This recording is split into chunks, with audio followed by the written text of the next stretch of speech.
developed physically coming out of high school, and that certainly was the case with Khalil Mack, only 215 pounds, and bulked him up to near 250 pounds. Guy looks like he's a solid piece of muscle. So athletic, so good with his technique, very explosive player. You can see why Mel Kiper has him rated as his 7th overall player in the draft coming up. Going to be fun to see him playing on Sunday. He's done a great job with his technique, in particular tonight on the forced fumbles, reaching in, pulling those things out. Any question about where he plays, or is he a perfect outside linebacker in a 3-4? Yeah, I think he certainly can play outside linebacker in a 3-4. He seems athletic enough, even for a 4-3 team, but with his pass rushing ability, he's the kind of guy I would guess you would want to use him in that capacity. Second charge, time out of the half. Buffalo, 30 seconds in length. Definitely a guy, though, inside of a 4-3 package. He can play will. He can be a guy that can cover receiver, cover tight end, certainly coming out of the backfield, coming off the line of scrimmage, or backs coming out of the backfield. But enough of a talent where you're not going to discriminate based on what you run as a defense if you've got a shot to draft him in the right range. I think so. Okay. I don't think that they're a guy that's that athletic. Only so many people are going to want to pass on him.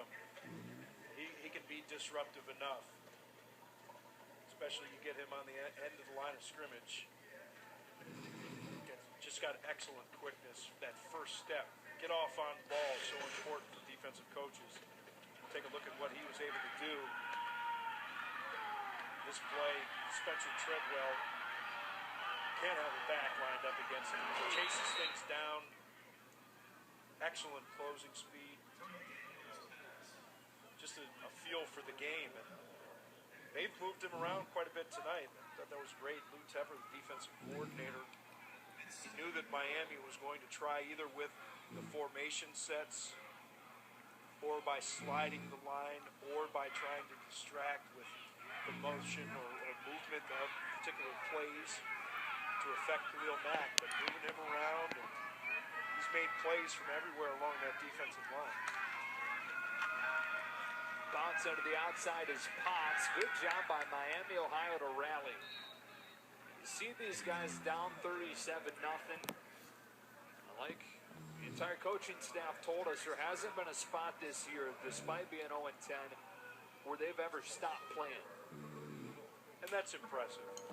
But I think that's what happens inside of a locker room. And so many people say, what do you have to play for? You look around that locker room, you see the other guys that you've worked so hard with throughout the offseason, throughout training camp, throughout this season. Pretty much all downs, not a lot of ups. Doesn't matter. Play for your teammates, play for yourself, and play for your coach. And that's a touchdown for Devin Hughes, the junior out of Tyrone, Georgia, with his second touchdown of the season from another Georgia native.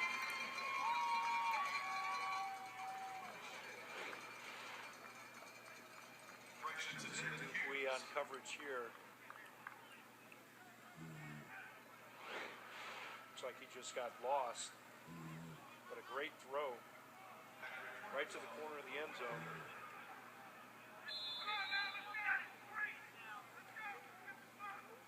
Got the 1 foot in.